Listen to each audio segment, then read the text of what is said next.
നമസ്കാരം. 24ന്റെ live election debate ഇവിടെ രാഷ്ട്രീയം പറയാം ഇന്നെത്തിയിരിക്കുന്നത് ഒരു സ്റ്റാർ മണ്ഡലത്തിലാണ്. തിരുവനന്തപുരം മണ്ഡലത്തിൽ ദേശീയ ശ്രദ്ധ തന്നെ ആകർഷിക്കുന്ന ഒരു തെരഞ്ഞെടുപ്പാണ് ഇവിടെ നടക്കാൻ പോകുന്നത്. നിലവിൽ മത്സരിക്കുന്നത് sitting MP doctor Shashi Tharoor, ഒപ്പം തന്നെ രാജ്യസഭാ MPയും കേന്ദ്ര സഹമന്ത്രിയുമായ രാജീവ് ചന്ദ്രശേഖർ, മുൻ MP പന്ന്യൻ രവീന്ദ്രൻ എന്നിവർ തമ്മിലാണ്.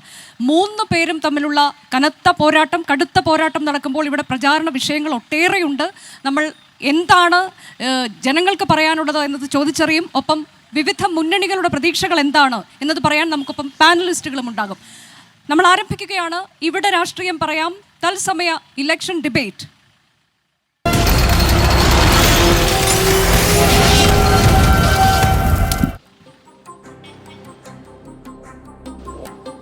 നമ്മളുടെ പാനലിസ്റ്റുകളെ പരിചയപ്പെടുത്തി ഞാൻ തുടങ്ങുകയാണ്. നമുക്കൊപ്പം ഈ LDFനെ പ്രതിനിധീകരിച്ചുകൊണ്ടുള്ളത് ശ്രീ D സുരേഷ് കുമാറാണ്, സ്വാഗതം. UDFനെ പ്രതിനിധീകരിച്ചുകൊണ്ട് RV രാജേഷ്, സ്വാഗതം. NDAയുടെ പ്രതിനിധി ശ്രീ വെങ്ങാനൂർ ഗോപകുമാർ, സ്വാഗതം. അപ്പോൾ ഈ മൂന്ന് പേരൊപ്പം തന്നെ നമുക്കൊപ്പം വോട്ടർമാരും ഉണ്ടാകും. അവർക്കും ഒട്ടേറെ കാര്യങ്ങൾ ചോദിക്കാനും പറയാനുമുണ്ട്. ഞാൻ ആദ്യം ചോദിക്കാൻ പോകുന്നത് ശ്രീ RV രാജേഷിനോടാണ്. തുടർച്ചയായി വർക്ക് ചെയ്യുന്നുണ്ട്, തുടർച്ചയായി 3 തവണ, അതിനുശേഷം 4-ാം ഊഴം ലക്ഷ്യമിട്ടുകൊണ്ടാണ് ഇപ്പോൾ ഡോക്ടർ ശശി തരൂർ ഇങ്ങോട്ടേക്ക് മത്സരിക്കാനെത്തുന്നത്. ഇപ്പോൾ നമുക്കറിയാവുന്നതുപോലെ ഈ പ്രതിപക്ഷം പറയുന്നത് ഇത് രാജ്യത്തിൻ്റെ നിലനിൽപ്പ് തന്നെ ചോദ്യം ചെയ്യുന്ന ഒരു ഘട്ടത്തിലാണ് നമ്മൾ നിൽക്കുന്നത് എന്നതാണ്. അപ്പോൾ അതിനു വേണ്ടിയുള്ള വളരെ നിർണായകമായൊരു തെരഞ്ഞെടുപ്പ് നടക്കാൻ പോകുന്നു. അതൊരു വിഷയമായി അവിടെ നിൽക്കുന്നു. ദേശീയ തലത്തിൽ മറ്റൊട്ടേറെ വിഷയങ്ങളുണ്ട്. കൂടാതെ കേന്ദ്ര സർക്കാരിനെതിരായ കാര്യങ്ങൾ പറയാനുണ്ട്, സംസ്ഥാന സർക്കാരിനെതിരായ കാര്യങ്ങൾ പറയാനുണ്ട്. അപ്പോൾ വീണ്ടും ഡോക്ടർ ശശി തരൂർ തന്നെ, അതും ഒരു 4-ാം ഊഴം എന്ന് പറയുമ്പോൾ നിസ്സാര കാര്യമല്ല.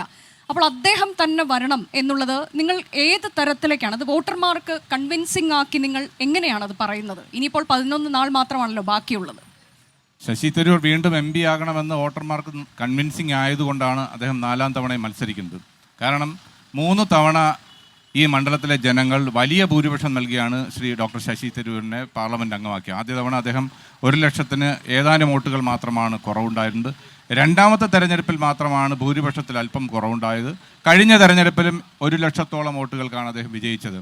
അപ്പോൾ അതിനേക്കാൾ കൂടിയ ഭൂരിപക്ഷത്തിൽ ഈ തെരഞ്ഞെടുപ്പിൽ തീർച്ചയായും ശ്രീ ശശി തരൂർ വിജയിക്കും എന്നാണ് UDFൻ്റെ ഉറച്ച പ്രതീക്ഷ. അതുതന്നെയാണ് അദ്ദേഹത്തെ ഇവിടെ വീണ്ടും സ്ഥാനാർത്ഥിയാക്കാൻ വേണ്ടിയുള്ള തീരുമാനത്തിനുള്ള അടിസ്ഥാനപരമായ ഘടകമെന്ന് പറയുന്നത്. പിന്നെ അനുജ സൂചിപ്പിച്ച പോലെ ഇവിടെ ഈ തിരുവനന്തപുരം എല്ലാ കാലഘട്ടത്തിലും ഒരു സ്റ്റാർ മണ്ഡലം തന്നെയാണ്. നമ്മുടെ ആലോചിച്ചാൽ തിരുവനന്തപുരത്തിൻ്റെ പഴയ ചരിത്രം ഒന്ന് പരിശോധിച്ച് നോക്കിയാൽ ജവഹർലാൽ നെഹ്റു മന്ത്രിസഭയിലെ പ്രഗത്ഭനായ മന്ത്രിയായിരുന്ന വിദേശകാര്യ മന്ത്രിയായിരുന്ന VK കൃഷ്ണമേനോൻ പ്രതിനിധീകരിച്ച ഒരു മണ്ഡലമാണ് തിരുവനന്തപുരം എന്ന് പറയുന്നത്. അതിനുശേഷം 2 മുൻ മുഖ്യമന്ത്രിമാർ തിരുവനന്തപുരത്തിൻ്റെ പ്രതിനിധികളായിട്ടുണ്ട്. ശ്രീ K കരുണാകരനും അതോടൊപ്പം തന്നെ ശ്രീ PK വാസുദേവനായാലും തിരുവനന്തപുരത്തിൻ്റെ പ്രതിനിധിയായിട്ടുണ്ട്. അതുപോലുള്ള അതിപ്രഗത്ഭരായ ആ ശ്രേണിയിലാണ് ശ്രീ ശശി തരൂരും തിരുവനന്തപുരത്തിൻ്റെ പാർലമെൻറ്റ് അംഗമായിട്ടുള്ളത്. അദ്ദേഹത്തിൻ്റെ ബയോഡേറ്റ ഒന്നും നമ്മൾ ആരും പരിശോധിക്കേണ്ടതോ പറയേണ്ടതോ കാര്യമില്ല. അദ്ദേഹത്തിൻ്റെ ഏറ്റവും നല്ല 22 വയസ്സിന് മുമ്പിൽ PhD പൂർത്തിയാക്കി അദ്ദേഹം പഠിച്ച സർവകലാശാലയുടെ ചരിത്രത്തിലെ ഏറ്റവും നല്ല വിജയം കരസ്ഥമാക്കിയിട്ട് അദ്ദേഹം UN ഉദ്യോഗസ്ഥനായി ചേർന്നു. UN യോഗ്യത എന്ന തരത്തിലേക്ക് അതൊക്കെ ജനങ്ങൾ അംഗീകരിക്കുന്നുണ്ട് എന്നാണ്. ഇപ്പോൾ അദ്ദേഹം പഠിച്ച സർവകലാശാലകൾ, വിദ്യാഭ്യാസ യോഗ്യതകൾ, ഇതൊക്കെ തീർച്ചയായും അത് തിരുവനന്തപുരം പോലെയുള്ള നോളജ് സിറ്റിയിൽ അതൊക്കെ ഒരു അടിസ്ഥാനപരമായ ഘടകമാണ്. അദ്ദേഹം വഹിച്ച പദവികൾ, അദ്ദേഹം രചിച്ച പുസ്തകങ്ങൾ, അദ്ദേഹത്തിന്റെ പ്രൊഫൈൽ, അതൊക്കെ കൊണ്ടാണ് ഡോക്ടർ ശശി തരൂരിനെ ഒരു വിശ്വ പൗരൻ എന്ന് ഇവിടെയുള്ള ജനങ്ങൾ വിശേഷിപ്പിക്കുന്നത്. അപ്പൊ അന്താരാഷ്ട്ര തലത്തിൽ എവിടെ പോയാലും തിരുവനന്തപുരത്തുകാർക്ക് അഭിമാനത്തോടു കൂടി പറയാൻ കഴിയും, ഡോക്ടർ ശശി തരൂരാണ് എൻ്റെ MP. അതിന് മറ്റൊരു ഇൻട്രൊഡക്ഷൻ ആവശ്യമില്ല. ആ രീതിയിൽ അന്താരാഷ്ട്ര രംഗത്തെ ഏറ്റവും പ്രഗത്ഭനായ ഒരു സ്ഥാനാർത്ഥി എന്നുള്ള രീതിയിൽ ശശി തരൂരിന്റെ വിജയം തീർച്ചയായും UDF ഉറപ്പാക്കിയിരിക്കുകയാണ്. അതെ. അപ്പോൾ എൻ്റെ ചോദ്യം, ഇപ്പോൾ ഇവിടെ ഇങ്ങോട്ടേക്ക് വീണ്ടും ഒരു 4-ാം തവണ തിരുവനന്തപുരത്തേക്ക് വരുമ്പോൾ വികസനം എന്നൊരു കാര്യം കൂടി നിങ്ങൾ മുന്നോട്ട് വയ്ക്കുന്നുണ്ടാകുമല്ലോ സ്വാഭാവികമായും. തീർച്ചയായും വികസനം എന്താണ് എന്ന് തിരുവനന്തപുരത്ത് അദ്ദേഹത്തിൻ്റെ കാലഘട്ടത്തിൽ നിങ്ങൾ പരിശോധിച്ചാൽ മനസ്സിലാകും. നമ്മൾ ഈ തിരുവനന്തപുരത്തിന് തൊട്ടടുത്ത് കൂടിയാണ് കഴക്കൂട്ടം കാരോട് ബൈപ്പാസ് കടന്നു പോകുന്നത്, നാഷണൽ ഹൈവേ ബൈപ്പാസ് കടന്നു പോകുന്നത്. അത് 40 വർഷക്കാലത്തിന് മുമ്പ് തുടങ്ങിയ പദ്ധതിയാണ്. ശ്രീ A ചാൾസ് തിരുവനന്തപുരത്തിന്റെ MP ആയിരുന്ന കാലഘട്ടത്തിൽ അതിനുള്ള സ്ഥലം ഏറ്റെടുക്കുകയും പദ്ധതി തുടങ്ങുകയും ചെയ്തു. പക്ഷെ വളരെ കാലമായി 3 വർഷം പ്രതിനിധീകരിച്ചു. ആര്?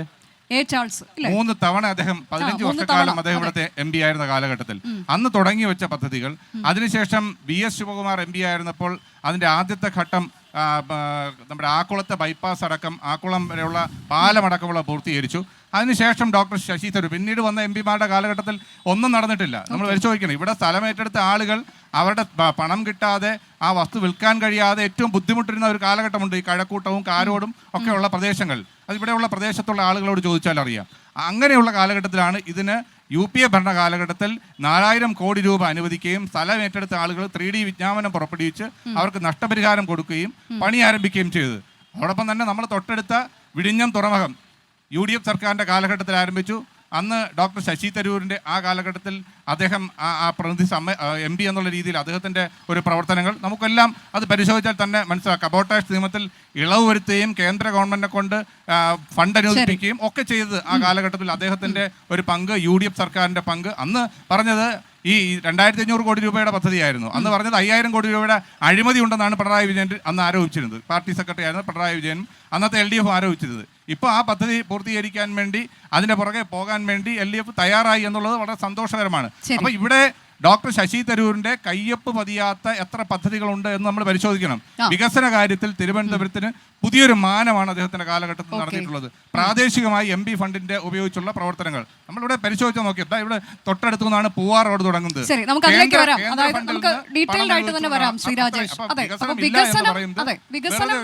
വികസനത്തിന്റെ കാര്യത്തിലും പറയാനുണ്ട്. അപ്പോൾ ശ്രീ സുരേഷ് കുമാർ, ഈ വികസനം എന്നുള്ള കാര്യത്തിലാകട്ടെ, ഇനി അദ്ദേഹത്തിൻ്റെ മറ്റ് വിശ്വപൗരൻ എന്നുള്ള ഇമേജ് ആകട്ടെ, പാർലമെൻറ്റിലെ ഇടപെടലാകട്ടെ, ഇതിലൊന്നും അദ്ദേഹത്തെ പിന്നോട്ട് നിർത്താൻ ആരുമില്ല എന്നുള്ള ആത്മവിശ്വാസം അത് നിലനിർത്തി തന്നെയാണ് ഒരു 4ാം ഊഴത്തിന് വേണ്ടി അദ്ദേഹം എത്തുന്നത്. അദ്ദേഹത്തെ പിന്നോട്ട് വലിക്കാൻ ആരുമില്ല എന്നുള്ള കൃത്യമായ ആത്മവിശ്വാസമുണ്ട്. ഇപ്പോൾ CPIയെ സംബന്ധിച്ച് നമുക്കറിയാം, കഴിഞ്ഞ 2 തവണ ദയനീയ പരാജയം, അത് 3ാം സ്ഥാനത്തേക്ക് പോയിട്ടുണ്ട് എന്നതറിയാം. അപ്പോൾ അവിടെ നിന്നാണ് ഒരു വിജയത്തിലേക്ക് വരുമെന്ന് നിങ്ങൾ പ്രതീക്ഷിക്കുന്നത്. ആ പ്രതീക്ഷയുടെ അടിസ്ഥാനം എന്താണ്? തീർച്ചയായും ഇടതുപക്ഷ ജനാധിപത്യ മുന്നണി ഈ പാർലമെൻറ്റ് തിരഞ്ഞെടുപ്പിൽ തിരുവനന്തപുരം കോൺസ്റ്റിറ്റ്യുവൻസിയിൽ ജയിക്കും എന്നുള്ള കാര്യത്തിൽ തർക്കമില്ല. അത് ജയിക്കുന്നത് എന്താണെന്ന് ചോദിച്ചാൽ കഴിഞ്ഞ 15 വർഷം തിരുവനന്തപുരത്തെ സംബന്ധിച്ചിടത്തോളം നഷ്ടവർഷങ്ങളായിരുന്നു. ഏതൊരു നിഷ്പക്ഷമായി ചിന്തിക്കുന്ന ഏതൊരാൾക്കും മനസ്സിലാക്കാൻ കഴിയുന്ന ഒരു പ്രധാനപ്പെട്ട കാര്യമാണത്. ഈ തിരുവനന്തപുരത്തിനുണ്ടായ നഷ്ടവർഷങ്ങൾ തിരിച്ചു പിടിക്കുക എന്നുള്ളതാണ് ഇടതുപക്ഷ ജനാധിപത്യ മുന്നണിയെ സംബന്ധിച്ചിടത്തോളം ഏറ്റവും പ്രധാനപ്പെട്ട കാര്യം. 3.5 വർഷക്കാലം ഇവിടെ മത്സരിക്കുന്ന ശ്രീ പന്ന്യൻ രവീന്ദ്രൻ ഇവിടെ ഈ മണ്ഡലത്തെ പ്രതിനിധീകരിച്ചിരുന്നു. ആ കാലയളവിൽ ജനങ്ങൾക്ക് ഉപകാരപ്രദമായിട്ടുള്ള വികസന പ്രവർത്തനം, അല്ലാതെ മറ്റാരെങ്കിലും കൊണ്ടുവന്ന വികസന പ്രവർത്തനം എട്ടുകാലി മമ്മൂഞ്ഞിനെ അനുസ്മരിപ്പിക്കുന്ന നിലയിൽ അതെൻ്റേതാണെന്ന് പറയുന്നതല്ല, മറിച്ച് ജനങ്ങൾക്ക് ഉപകാരപ്രദമായിട്ടുള്ള വികസന പ്രവർത്തനം സാധ്യമാക്കിയത് ഈ മണ്ഡലത്തിൽ ശ്രീ പന്ന്യൻ രവീന്ദ്രനാണ്. ഇപ്പോൾ തന്നെ മെഡിക്കൽ കോളേജിൽ നമുക്കറിയാം സൂപ്പർ സ്പെഷ്യാലിറ്റി ആരംഭിക്കുന്നത് പന്ന്യൻ രവീന്ദ്രൻ 3.5 വർഷക്കാലം ഈ പാർലമെൻറ്റിന് മണ്ഡലത്തെ പ്രതിനിധീകരിച്ചിരുന്ന സന്ദർഭത്തിലാണ്. ബ്രഹ്മോസ് ഇവിടെ സ്ഥാപിക്കുന്നത് പന്ന്യൻ രവീന്ദ്രന്റെ കാലയളവിലാണ്. ഒന്ന് പറഞ്ഞോട്ടെ, ഈ തെരഞ്ഞെടുപ്പിൽ യഥാർത്ഥത്തിൽ വികസന നയം, ഇടതുപക്ഷം മുന്നോട്ട് വെക്കുന്ന വികസന നയം ചർച്ച ചെയ്യുന്നതിനോടൊപ്പം തന്നെ ഇത് ദേശീയ രാഷ്ട്രീയത്തിലേക്ക് നടക്കുന്ന ഏറ്റവും പ്രധാനപ്പെട്ട, ഏറ്റവും വലിയ ജനാധിപത്യ രാഷ്ട്രത്തിൽ നടക്കുന്ന ഒരു വോട്ടെടുപ്പാണ്.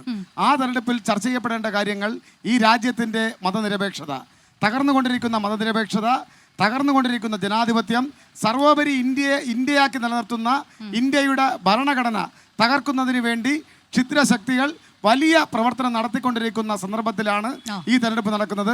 അതിനെതിരായിട്ടുള്ള ശരിയായ പ്രതിരോധം കാത്ത് സംരക്ഷിക്കുക എന്നുള്ളതാണ് ഇവിടെ ജനാധിപത്യത്തെ സ്നേഹിക്കുന്ന, മതനിരപേക്ഷതയെ സ്നേഹിക്കുന്ന, ഇന്ത്യൻ ഭരണഘടനയെ സ്നേഹിക്കുന്ന ആളുകളുടെ മനസ്സിലുണ്ടാകേണ്ടത്. അതുകൊണ്ട് തന്നെ അവർക്ക് മറ്റൊരു ചോയ്സ് ഉണ്ടാവും എന്ന് ഞാൻ കരുതുന്നില്ല.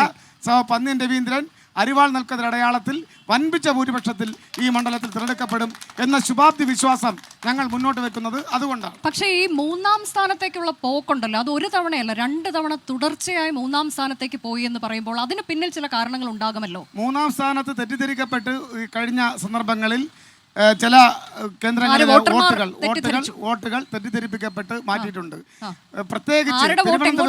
പ്രത്യേകിച്ച് തിരുവനന്തപുരത്ത് ഈ സൂചിപ്പിക്കപ്പെട്ടതുപോലെ BJPയുടെ നേതൃത്വത്തിൽ ഒരു ചെറിയ കടന്നുകയറ്റം ഉണ്ടായി. അത് വസ്തുതയാണ്.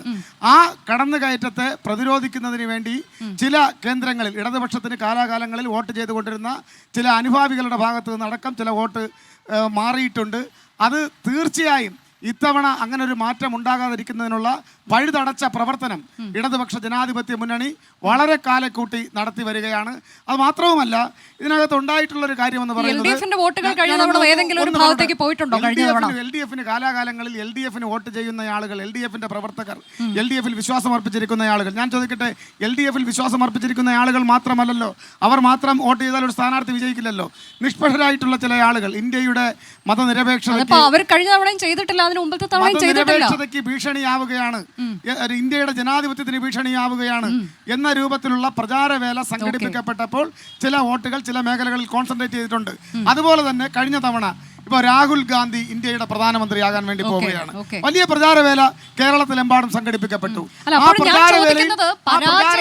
മാത്രമല്ല 3ാം സ്ഥാനത്തേക്ക് പോയല്ലോ എന്നുള്ളതാണ് ഞാൻ ചോദിക്കുന്നത്. ഈ കേരളത്തിൽ ഒരേ ഒരു മണ്ഡലത്തിൽ മാത്രമാണ് അത്തരം ഒരു പ്രതിഭാസം ഉണ്ടായിട്ടുള്ളത്. 2 തവണ തുടർച്ചയായിട്ട് അത് തിരുവനന്തപുരം മണ്ഡലത്തിൽ ആ ഒരു പ്രതിഭാസം ഉണ്ടായിട്ടുണ്ട്. ആ പ്രതിഭാസം ഒഴിവാക്കുന്നതിന് വേണ്ടി പഴുതടച്ച പ്രവർത്തനം കേരളത്തിലെ ഇടതുപക്ഷ ജനാധിപത്യ മുന്നണി ഒരു വാക്ക് പറഞ്ഞിട്ടുണ്ടല്ലോ.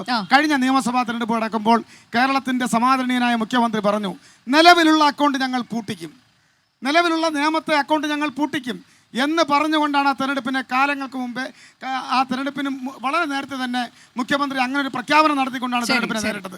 തീർച്ചയായും പറഞ്ഞ കാര്യം കൃത്യമായി നിറവേറ്റി അക്കൗണ്ട് പൂട്ടിച്ചു. അതുപോലെ പറയുന്നു, ഞങ്ങൾക്കുണ്ടായ തിരിച്ചടി ഞങ്ങൾ സ്വയം പഠിച്ച് ആ തിരിച്ചടിയിൽ നിന്നും പാഠം ഉൾക്കൊണ്ട് ഇവിടെ ഇടതുപക്ഷ ജനാധിപത്യ മുന്നണി ഉറപ്പായി വിജയിക്കുമെന്ന് തന്നെയാണ് അതാണ് ആത്മവിശ്വാസം. ശ്രീ ഗോപകുമാർ, ഇപ്പോൾ ഇവിടെ വികസനത്തിന്റെ കാര്യം പറഞ്ഞാൽ ഇവർ രണ്ടുപേരും ഒട്ടേറെ അവകാശവാദങ്ങൾ ഉന്നയിക്കുന്നുണ്ട്. ഒപ്പം മറ്റു ചില കാര്യങ്ങൾ കൂടി ഉയർത്തിക്കാട്ടിക്കൊണ്ടാണ് അവർ പറയുന്നത് ഒരു കാരണവശാലും ഇവിടെ BJPക്ക് ഒരു സ്കോപ്പ് ഇല്ല എന്ന തരത്തിലേക്ക് തന്നെയാണ്. അപ്പോൾ നിങ്ങൾ എന്താണ്, ഇനി ഇവിടെ വികസനം വരാനിരിക്കുന്നതേ ഉള്ളൂ എന്ന തരത്തിലാണല്ലോ നിങ്ങളുടെ പ്രചാരണം? ഇത് പാർലമെൻറ്റ് തിരഞ്ഞെടുപ്പാണ്. ഈ പാർലമെൻറ്റ് തിരഞ്ഞെടുപ്പിൽ 2 മുന്നണികളാണ് മത്സരിക്കുന്നത്. ഒന്ന്, ഭാരതത്തിൻ്റെ പ്രധാനമന്ത്രിയായിട്ടുള്ള നരേന്ദ്രമോദി നേതൃത്വം കൊടുക്കുന്ന NDA മുന്നണി. 2, രാഹുൽ ഗാന്ധി നേതൃത്വം കൊടുക്കുന്ന ND മുന്നണി. ഞങ്ങളുടെ പ്രധാനമന്ത്രി സ്ഥാനാർത്ഥി നരേന്ദ്രമോദിയാണ്.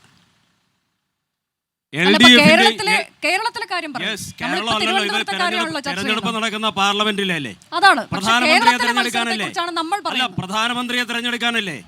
അതില് ഞങ്ങളുടെ നേതാവുണ്ട്. ഇവരുടെ 2 പേരുടെയും നേതാവ് രാഹുൽ ഗാന്ധിയാണ്.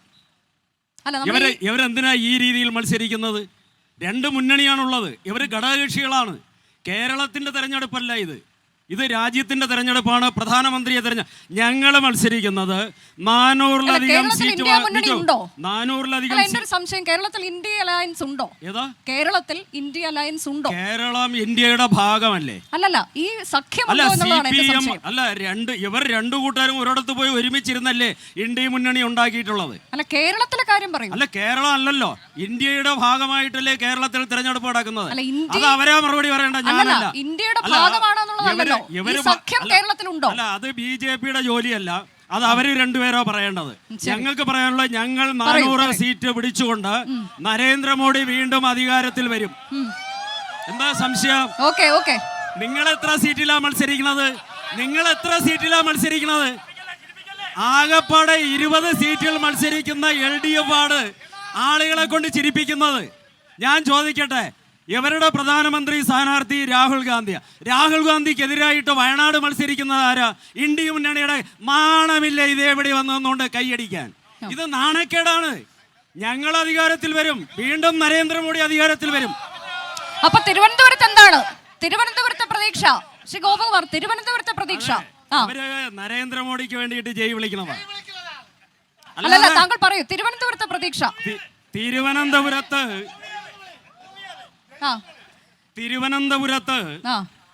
NDAയുടെ സ്ഥാനാർത്ഥി രാജീവ് ചന്ദ്രശേഖർ നല്ല ഭൂരിപക്ഷത്തോട് ജയിക്കും.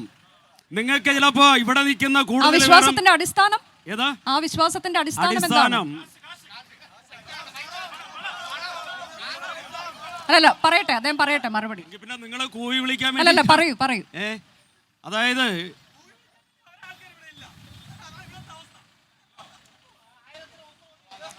പറഞ്ഞോളൂ, അവർ പറയുന്ന കേൾക്കില്ല, അത് മൈക്കില്ലാത്തതുകൊണ്ട് കേൾക്കില്ല. ഈ തെരഞ്ഞെടുപ്പിൽ ഞങ്ങളുടെ വിജയം എന്തെന്ന് ചോദിച്ചാല് ആ. കാരോട് ബൈപ്പാസ് അതിന്റെ നിർമ്മാണത്തിന് വേണ്ടിയിട്ട് ഞാനൊന്ന് പറയട്ടെ. പറഞ്ഞോളൂ, താങ്കൾ പറഞ്ഞോളൂ. ഞാനൊന്ന് പറയട്ടെ. ഈ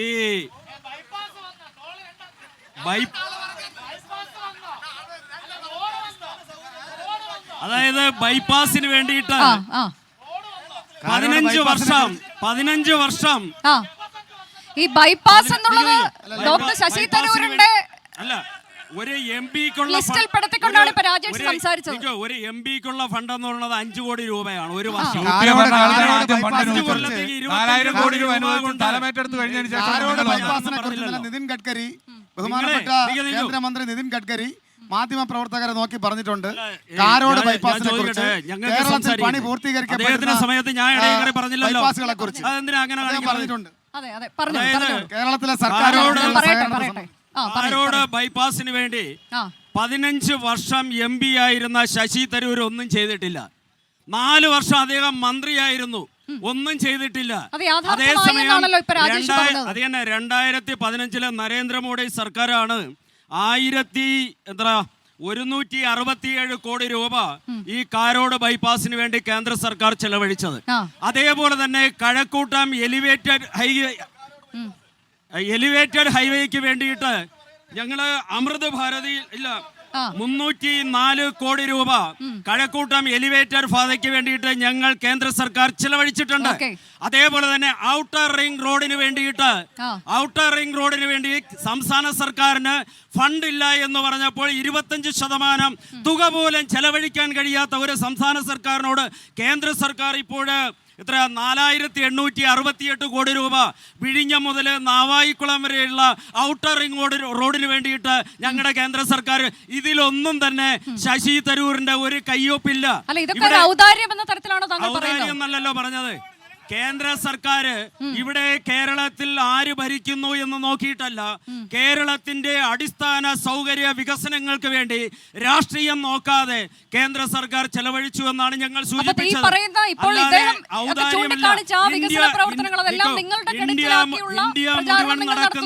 ഇന്ത്യ മുഴുവൻ നടക്കുന്ന വികസന പ്രവർത്തനത്തിന്റെ ഭാഗമായിട്ട് ഞങ്ങളുടെ കേന്ദ്ര സർക്കാർ തിരുവനന്തപുരത്തും ഈ രീതിയിൽ പദ്ധതികൾ ചെയ്തിട്ടുണ്ട്. അതിനു വേണ്ടിയിട്ട് ശശി തരൂർ ഒന്നും ചെയ്തിട്ടില്ല എന്നാണ് ഞാൻ പറഞ്ഞത്. വിഴിഞ്ഞം തുറമുഖം വന്നിട്ടുള്ളത് ഇവരെല്ലാം പറയുന്നത് അദാനി BJP-യുമായിട്ട് കൂട്ടെന്നാണ്. നിങ്ങൾക്ക് എല്ലാവർക്കും അറിയാം. ആ പോർട്ട് വന്ന സമയത്ത് ഇവിടുത്തെ LDF അതിനെ ബഹിഷ്കരിച്ച ആൾക്കാരാണ്. തറക്കല്ലിട്ടപ്പോൾ നിതിൻ ഗഡ്കരി വന്നപ്പോൾ നിതിൻ ഗഡ്കരി ഇല്ല UDF അതിൽ ഞാൻ പറയട്ടെ, നിതിൻ ഗഡ്കരി വന്ന് തറക്കല്ലിട്ട സമയത്ത് LDF ബഹിഷ്കരിച്ചു.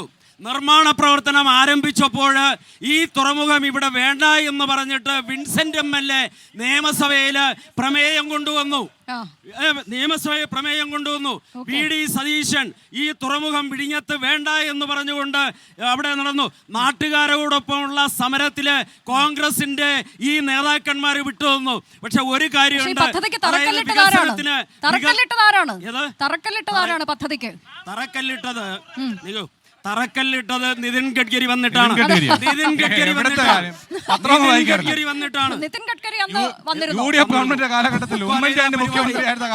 നിങ്ങൾക്ക് അറിയില്ല, അല്ലെങ്കിൽ ഒന്ന് ഗൂഗിൾ. അവിടുന്ന് ഞാൻ വിഴിഞ്ഞത്തുനിന്നാ പറഞ്ഞത്. എനിക്കറിയാം. ഞാൻ വിഴിഞ്ഞത്ത് പങ്കെടുത്ത ആളാണ്. ഏതാ അല്ല അത് ശരിയാ. ഞാനൊന്ന് പൂർത്തിയാക്കട്ടെ. എനിക്ക് അതായത് വിഴിഞ്ഞം തുറമുഖം വേണമെന്ന് പറഞ്ഞുകൊണ്ട് അവിടെ നാട്ടുകാരെ സമരം നടത്തിയപ്പോൾ കോൺഗ്രസിന്റെ പ്രതിനിധികൾ വിട്ടുനിന്നു. LDF-ന്റെയും BJP-യുടെയും പ്രതിനിധികൾ വന്നിട്ട് ആനാവൂർ നാഗപ്പനും BV രാജേഷും പങ്കെടുത്തിട്ട് നിങ്ങൾ തമ്മിൽ യോജിപ്പാണെന്ന്, നിങ്ങൾ ഒരു മുന്നണിയാണെന്ന്, നിങ്ങൾ ഒരുമിച്ച് മത്സ്യത്തൊഴിലാളികൾക്കെതിരെ അവിടെയുള്ള മത്സ്യത്തൊഴിലാളികളെ സമരത്തെ നേരിടാനാണ് നിങ്ങൾ LDF-ഉം BJP-യും കൂടെ യോജിച്ചത്. നിങ്ങൾ ഒറ്റക്കെട്ടായി നിന്നത്. പറഞ്ഞാൽ മതി. അല്ല വികസനത്തിനല്ല, ശരി. അവിടെ വികസനത്തിനല്ല. അതായത് തുറമുഖം വേണ്ട എന്ന് പറഞ്ഞ ആ. നിയമസഭയിൽ പ്രമേയം ഞങ്ങളെ കൊണ്ടുവന്നത് കൊണ്ടുവന്നത്. പിന്നെ എങ്ങനെ ഞങ്ങളെ കോൺഗ്രസിന്റെ വേണ്ടാത്തത്? പ്രതിനിധിയായിട്ടുള്ള വിൻസെന്റ് ആണ്. ആ. ഒരു സംശയവും വേണ്ട അതിന്. ഓക്കേ. ഇത് തെളിവാണ്. ആ. നിയമസഭാ രേഖകളില്ലേ? ആ ശരി ശരി ശരി. അപ്പൊ നേരത്തെ അദ്ദേഹം ചില ആരോപണങ്ങൾ ഉന്നയിച്ചു. അതിന് മറുപടി പറഞ്ഞിട്ട് ഞാൻ വളരെ വേഗം ഒരു ഇടവേളയിലേക്ക് പോകുന്നു. അദ്ദേഹം സംസാരിക്കട്ടെ. സുരേഷ് സംസാരിക്കട്ടെ. കൊട്ടിഘോഷിക്കപ്പെട്ട അല്ല, ഒരു മിനിറ്റ്, അത് ഞാൻ സമയം തരാം. ഇവിടെ- സമയം തരാം. സമയം തരാം. പറയൂ, പറഞ്ഞോട്ടെ, പറയൂ. ഇവിടുത്തെ- സമയം തരാം. സമയം തരാം.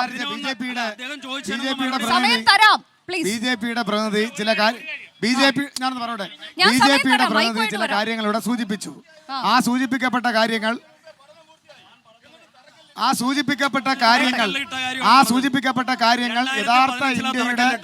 യഥാർത്ഥ ഇന്ത്യയുടെ നേർചിത്രവുമായി യാതൊരുവിധ ബന്ധവുമില്ലാത്തതാണ്. ഇവിടെ പ്രതിവർഷം 2 കോടി തൊഴിലവസരം ഉണ്ടാക്കുമെന്ന് പറഞ്ഞ് അധികാരത്തിലെത്തിയ ഗവൺമെന്റാണ് NDAയുടെ ഗവൺമെന്റ്.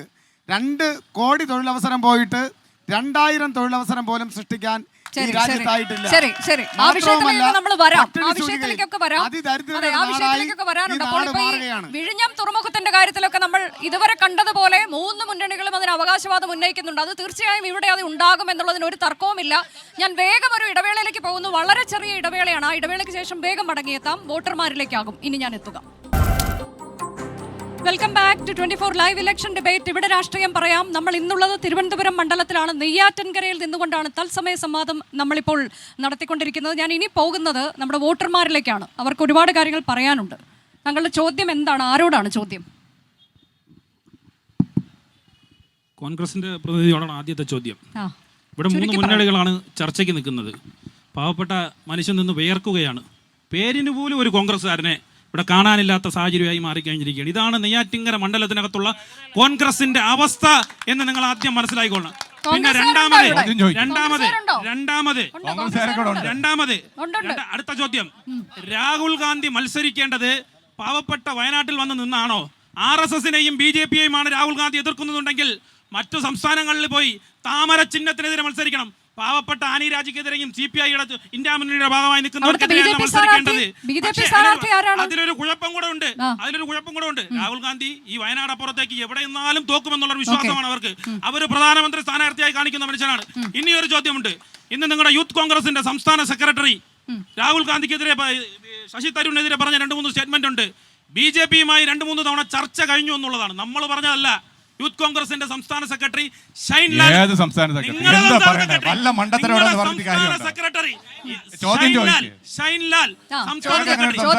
ഒരു മാസം മുമ്പ് നിങ്ങളുടെ മുമ്പിൽ സംസ്ഥാന സെക്രട്ടറി ആയിരുന്നോ എന്നുള്ളത്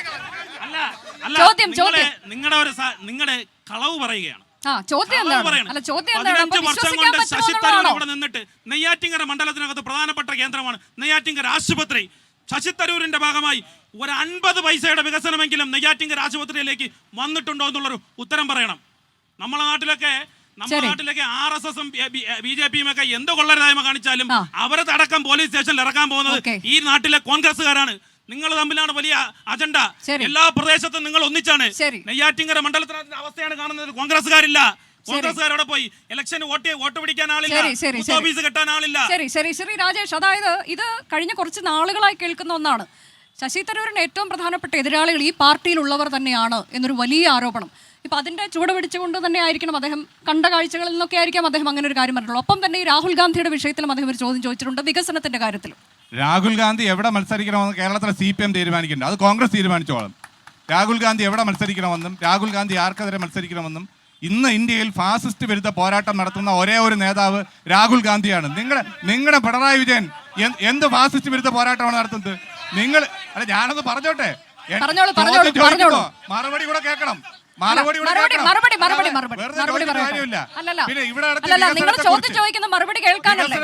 പറയട്ടെ. താലൂക്ക് ആശുപത്രി, നെയ്യാറ്റിൻകര താലൂക്ക് ആശുപത്രി, ആ താലൂക്ക് ആശുപത്രിയെ ഉയർത്തിയതാരാ? കോൺഗ്രസ് UDFന്റെ ഭരണകാലഘട്ടത്തിൽ. ഇവിടെ വികസന പ്രവർത്തനം നടത്തിയതാരാ? ഇവിടെ ഡോക്ടർമാരെ നിയോഗിച്ചതാരാ? ഈ താലൂക്ക് ആശുപത്രി ഇന്നത്തെ നിലയിലേക്ക് എത്തിയത് UDFന്റെ കാലഘട്ടത്തിലാണ്. അവിടെ ശശി തരൂരിന്റെ അടക്കം MP ഫണ്ട് അവിടെ വിനിയോഗിച്ചിട്ടുണ്ട്. എത്ര രൂപയുടെ ഫണ്ടാണ് UDF അന്ന് അനുവദിച്ചിട്ടുള്ളതെന്ന് ആലോചിച്ച് നോക്കണം. ഇവിടെ ഈ താലൂക്ക് ആശുപത്രിയുടെ വികസനത്തിന് അത് P ശങ്കരൻ മന്ത്രിയായിരുന്നപ്പോഴും VS ശിവകുമാർ മന്ത്രിയായിരുന്നപ്പോഴും അല്ലാതെ LDFന്റെ കാലഘട്ടത്തിൽ 10 പൈസ അനുവദിച്ചിട്ടുണ്ടോ? ഇന്നത്തെ അവസ്ഥ എന്താണ്? ചെന്ന് നോക്കണം. തിരുവനന്തപുരത്ത് ആശുപത്രി മരുന്നില്ല, സ്കാനിംഗ് ഇല്ല, ഡോക്ടർമാരില്ല. അതല്ലേ അവസ്ഥ? നിങ്ങൾ തിരുവനന്തപുരത്ത് മെഡിക്കൽ കോളേജ് ഡോക്ടർമാരെ നിയോഗിക്ക്, മരുന്ന് കൊടുക്കുക. ആരോഗ്യമന്ത്രി മാത്രം പറയുന്നു ഇവിടെ എല്ലാം മരുന്നുകളും ഉണ്ടെന്ന്. പക്ഷെ അവിടെ പോകുന്ന ആളുകൾക്ക് മരുന്നും ഡോക്ടർമാരും ഇല്ലാത്ത അവസ്ഥയാണ് ആശുപത്രിയിൽ. ഈ ആശുപത്രികളെ മുഴുവൻ തകർത്തത് ഈ ഭരണത്തിന്റെ കാലഘട്ടത്തിലാണ്. ആരോഗ്യ മേഖലയെ മുഴുവൻ കോവിഡ് കാലഘട്ടത്തിൽ കിറ്റ് എത്ര കോടി രൂപ നിങ്ങളുടെ ഗവൺമെന്റ് കൊള്ളയടിച്ചത്? കോവിഡ് കൊള്ളക്കാരല്ലേ ഈ ഭരിക്കുന്ന ആളുകൾ? കോവിഡ് കാലഘട്ടത്തിൽ കൊള്ളയടിച്ച ആളുകളാണ് ഇവിടെ പറയുന്നത്. ആരോഗ്യ മേഖലയിൽ ഒന്നാമതാണ് കേരളം, പക്ഷെ മരുന്ന് ക്ഷാമമുണ്ട് എന്നുള്ളത് സത്യമാണ്. മരുന്നില്ലാത്ത അവസ്ഥയാണ്. ശരി, ചോദ്യം ആരോടാണ്? എനിക്ക് UDF-ന്റെ കൂടെ എടുത്തു പറയത്തക്ക ഏതെങ്കിലും ഒരു വികസനം ശശി തരൂറിന്റെ മുന്നണിക്ക് പറയാൻ പറ്റും? അല്ല, അദ്ദേഹം പറഞ്ഞു പറയാൻ പറ്റും. ഒന്നുകൂടി പറഞ്ഞു കഴിഞ്ഞല്ലോ. LDF-നോട് നെയ്യാറ്റിൻകര ജില്ലാ ആശുപത്രിയുടെ നിയന്ത്രണം കയ്യിലുള്ള ആളാണ്. അദ്ദേഹത്തോടാണ് നെയ്യാറ്റിൻകര ജനറൽ ആശുപത്രിയിൽ ഇന്ന് വരെയായിട്ട് ഒരു പോസ്റ്റ്മോർട്ടം ചെയ്യുന്നതിന് വേണ്ടി ഒരു മെഡിക്കൽ ബോർഡ് കൂടിയിട്ട് ഒരു മെഡിക്കൽ സർജനെ പോലീസ് സർജനെ നിയമിക്കാൻ ആ പോലീസ് സർജനെ നിയമിക്കാത്തതിൻ്റെ കാരണം രണ്ട് ആശുപത്രിയിൽ ഒരു റെഫറൽ ആശുപത്രിയായി ഇത്രയും തരം താഴ്ത്തി കൊണ്ടുപോകുന്നത്. ഇതിനുള്ള പിന്നെ പെൻഷനില്ല, മറ്റുള്ളതില്ല. കേരളത്തിൽ എല്ലാവരും ഇവിടെ ചർച്ച ചെയ്തതാണ്. എന്നാലും നമുക്കറിയാവുന്ന അതെ, അതുകൊണ്ട് എന്തും വികസനം പറഞ്ഞുകൊണ്ടാണ് LDF-ഉം UDF-ഉം മുന്നോട്ട് വന്നിരിക്കുന്നത്. ഇവിടെ ഉന്നയിക്കപ്പെട്ട ചോദ്യത്തിലേക്ക് വരുന്നതിന് മുൻപ് അതിന് ഞാൻ കൃത്യമായി മറുപടി പറയും. ആ ചോദ്യത്തിലേക്ക് വരുന്നതിന് മുമ്പ് ബഹുമാനപ്പെട്ട എൻ്റെ പ്രിയപ്പെട്ട സുഹൃത്ത് ശ്രീ RV രാജേഷ് സൂചിപ്പിച്ചൊരു കാര്യമുണ്ട്. ദേശീയ രാഷ്ട്രീയത്തെ സംബന്ധിച്ച് വളരെ പ്രസക്തമായൊരു കാര്യമാണ് അദ്ദേഹം പറഞ്ഞത്. രാഹുൽ ഗാന്ധി ഫാസിസ്റ്റ് വിരുദ്ധ പോരാട്ടത്തിൻ്റെ ഭാഗമായിട്ടാണ് ഇവിടെ വയനാട് മത്സരിക്കുന്നതെന്ന്. എന്ത് സന്ദേശമാണ് രാജേഷ് ഫാസിസ്റ്റ് വിരുദ്ധ പോരാട്ടവുമായി ബന്ധപ്പെട്ട് ബഹുമാനപ്പെട്ട രാഹുൽ ഗാന്ധി നൽകുന്നത്?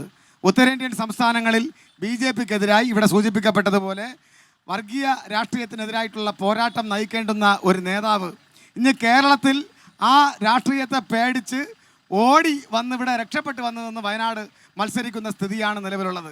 വെറുതെ പറഞ്ഞ് നാണം കെടാൻ വേണ്ടി നിൽക്കരുത്. താമരയ്ക്കെതിരായിട്ടുള്ള ഒരു പോരാട്ടവും, BJP-ക്കെതിരായിട്ടുള്ള ഒരു പോരാട്ടവും, ഫാസിസ്റ്റിനെതിരായിട്ടുള്ള ഒരു പോരാട്ടവും ഏറ്റെടുത്ത് നടത്താൻ ഇന്ന് കോൺഗ്രസിന് കെൽപ്പില്ല എന്നുള്ളത് വസ്തുതയാണ്. പഴയ പുരാണമൊക്കെ പറയാം, ഞങ്ങൾക്ക് 400 സീറ്റ് ഉണ്ടായിരുന്നു, 450 സീറ്റ് ഉണ്ടായിരുന്നു എന്നൊക്കെ പറയാം. ഇപ്പം നിങ്ങൾ 40-ലാണ്. നിങ്ങൾ ഞങ്ങളെക്കുറിച്ച് വളരെ മോശപ്പെടുത്തി പറയുമ്പോഴും നിങ്ങൾ മനസ്സിലാക്കേണ്ടത് നമ്മളും തമ്മിലുള്ള അകൽച്ച വളരെ ദൂരെയല്ല, വളരെ അടുത്താണെന്നുള്ള വസ്തുത കൂടെ നിങ്ങൾ മനസ്സിലാക്കണം. പിന്നെ ഇവിടെ ഉന്നയിക്കപ്പെട്ട കാര്യം നെയ്യാറ്റിൻകര ആശുപത്രിയെ സംബന്ധിച്ച് എൻ്റെ പ്രിയപ്പെട്ട സുഹൃത്തെ, ഇവിടെ നെയ്യാറ്റിൻകര ആശുപത്രി ഈ തിരുവനന്തപുരം ജില്ലയിൽ മെഡിക്കൽ കോളേജ് കഴിഞ്ഞാൽ ഏറ്റവും കൂടുതൽ OP ഉള്ള, ഏറ്റവും പ്രധാനപ്പെട്ട പെർ ഡേ OP ഉള്ള ആശുപത്രി നെയ്യാറ്റിൻകര ആശുപത്രിയാണ്. ഈ വസ്തുത നിങ്ങൾ മനസ്സിലാക്കണം. പോലീസ് സർജൻ ഇല്ല എന്നുള്ളതാണ് നിങ്ങൾ ഉന്നയിച്ച ആരോപണം. അവിടെ നടക്കുന്ന ഡയാലിസിസ്, അതുപോലെ തന്നെ ആശ്വാസ് പദ്ധതി പ്രകാരം നടത്തുന്ന വികസന പ്രവർത്തനം, ആ ആശുപത്രിയുമായി ബന്ധപ്പെട്ട് എല്ലാ ദിവസവും പ്രതിദിനം വരുന്ന രോഗികൾക്ക് ചികിത്സ ലഭ്യമാക്കാൻ വേണ്ടി ഞങ്ങൾക്ക് സാധിക്കുന്നുണ്ട്.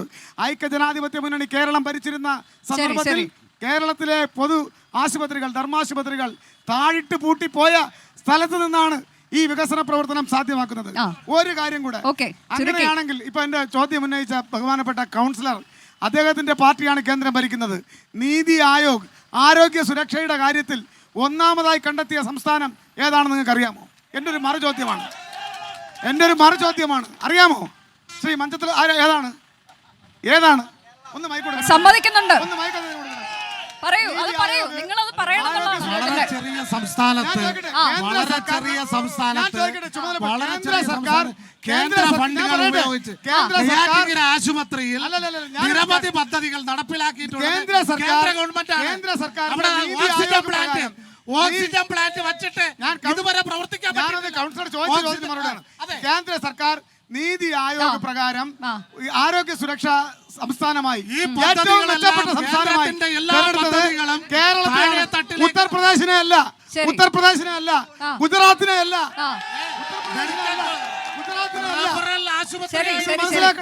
നിങ്ങൾ മനസ്സിലാക്കണം, അത് കേരളത്തിൽ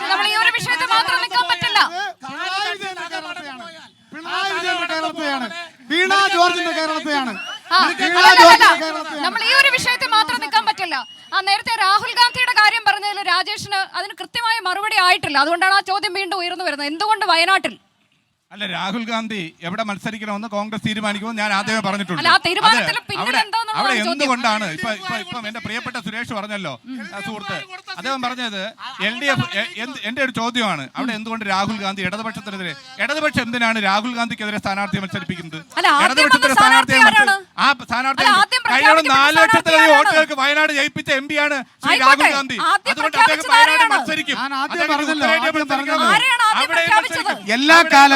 എല്ലാ കാലവും ജനങ്ങളെ തിരിച്ചു മുന്നോട്ട് കൊണ്ടുപോകാൻ കഴിയില്ല. ഇവിടെ ആദ്യം ഉന്നയിച്ച ഒരു ക്വസ്റ്റ്യൻ ഉണ്ട്. ഞാൻ ഒറ്റ കാര്യം, ഇവിടെ ആദ്യം ഉന്നയിക്കപ്പെട്ട ഒരു ക്വസ്റ്റ്യൻ ഉണ്ട്. ആ ഉന്നയിക്കപ്പെട്ട ക്വസ്റ്റ്യൻ എന്ന് പറയുന്നത് തിരുവനന്തപുരത്ത് ഇടതുപക്ഷ ജനാധിപത്യ മുന്നണി 3-ാം സ്ഥാനത്താണ്. ഇനി നിങ്ങൾക്ക് 1-ാം സ്ഥാനത്ത് വരാൻ കഴിയുമോ എന്ന ഒരു പ്രസക്തമായ ചോദ്യം ചോദിച്ചു. ഞങ്ങളുടെ മുന്നിൽ ചില മാതൃകകളുണ്ട്. വട്ടിയൂർക്കാവ് നിയോജക മണ്ഡലം ഞങ്ങൾ തുറന്ന് സമ്മതിക്കുന്നു, സ്വയം വിമർശനം. ഞങ്ങൾ 3-ാം സ്ഥാനത്തായിരുന്നു. ഞങ്ങൾ ജനങ്ങളുടെ വിശ്വാസം അർപ്പിച്ച് ഇപ്പോൾ 1-ാം സ്ഥാനത്താണ്. ബഹുദൂരം 1-ാം സ്ഥാനത്താണ്. സുരേഷ് പറഞ്ഞ ഒരു കാര്യം, ഞങ്ങളുടെ കഴിഞ്ഞ തവണ വോട്ടെല്ലാം ഒഴുകിപ്പോയി. ആ ഒഴുകിപ്പോയത് BJP-യിലേക്കാണ്. അതുകൊണ്ടാണ് BJP 2-ാം സ്ഥാനത്തേക്ക് വന്നത്. ഇത്തവണ ഒഴുക്കൊന്ന് തടഞ്ഞാൽ BJP-യുടെ മുന്നേറ്റത്തെ നിങ്ങൾ തടഞ്ഞു എന്ന് പറയാം. പിന്നെ നിങ്ങൾ വലിയ ഫാസിസ്റ്റ് വിരുദ്ധ പോരാട്ടം നടത്തുന്നത്. കഴിഞ്ഞ തവണ 3 സീറ്റുള്ളത് 2 തമിഴ്നാട്ടിലാണ്. രാഹുൽ ഗാന്ധിയുടെ ചിത്രം വെച്ച് വോട്ട് പിടിച്ചിട്ടാണ് 2 ജയിച്ചത്. ഇവിടെ ഒരു കടലൊരു തരി മാത്രം മതി എന്ന് പറഞ്ഞാൽ ആകെ 20 സീറ്റിൽ 15 സീറ്റിൽ മത്സരിക്കുന്ന നിങ്ങൾ ഈ രാജ്യത്ത് എന്ത് ഫാസിസ്റ്റ് വിരുദ്ധ പോരാട്ടമാണ് നടത്തുന്നത്? നിങ്ങൾ എങ്ങോട്ടാണ് പോകുന്നത്? ഇന്ത്യയുടെ ദേശീയ അദ്ദേഹം ഇവിടെ BJP-യുടെ പത്മജ മുതൽ പത്മിനി വരെയുള്ള ഒഴുക്കാണ്. പത്മജ മുതൽ പത്മിനി പോയി, വിശ്വനാഥ മേനോൻ പോയി,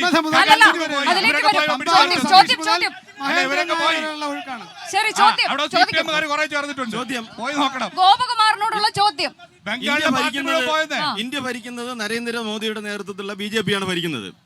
എല്ലാ സംസ്ഥാനത്തെയും ഒന്നുപോലെ കാണണം, കേരളം ഇന്ത്യയുടെ ഭാഗമാണ് എന്ന് പറയുന്ന BJP എന്തുകൊണ്ടാണ് നമ്മുടെ ഇവിടെ വരുന്ന സാമ്പത്തികം അല്ലെങ്കിൽ GST വിഹിതം അല്ലെങ്കിൽ മറ്റു ആനുകൂല്യങ്ങൾ BJP ഭരിക്കുന്നതല്ലാത്ത സംസ്ഥാനങ്ങളിൽ നിങ്ങൾ എന്തുകൊണ്ട് തടഞ്ഞു വയ്ക്കുന്നു? നിങ്ങൾ എന്തുകൊണ്ടാണ് അത് തടഞ്ഞു വയ്ക്കുന്നത്? അത് ഇന്ത്യയുടെ ഭാഗമല്ലാത്തത് കൊണ്ടാണോ? എന്നിട്ട് കേരളത്തിന് വേണ്ടി നിങ്ങൾ എന്ത് പ്രവർത്തനം ചെയ്തു? എന്ത് നേട്ടം ഉണ്ടാക്കി?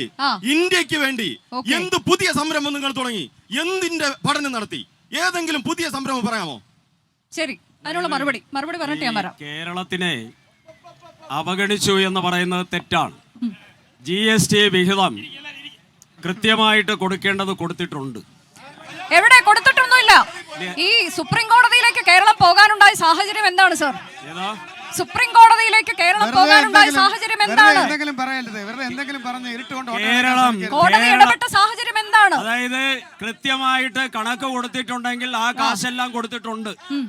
ഇനി നേരത്തെ ഇവിടെ സൂചിപ്പിച്ചില്ലേ, നെയ്യാറ്റിങ്കര ഹോസ്പിറ്റലിന് വേണ്ടി കേന്ദ്ര സർക്കാർ ഫണ്ട് അനുവദിച്ചിട്ടുണ്ട്. NHM-ന്റെ നാഷണൽ ഹെൽത്ത് മിഷന്റെ. സംശയമുള്ളവരൊന്ന് വിവരാവകാശ പ്രകാരം എടുത്തു നോക്കാം. ഞാൻ പറയുന്നത് തെറ്റുണ്ടെങ്കിൽ വെറുതെ വന്നതുകൊണ്ട് എന്തെങ്കിലും പറഞ്ഞിട്ട് കാര്യമില്ല. കേരളത്തിലെ ആശുപത്രി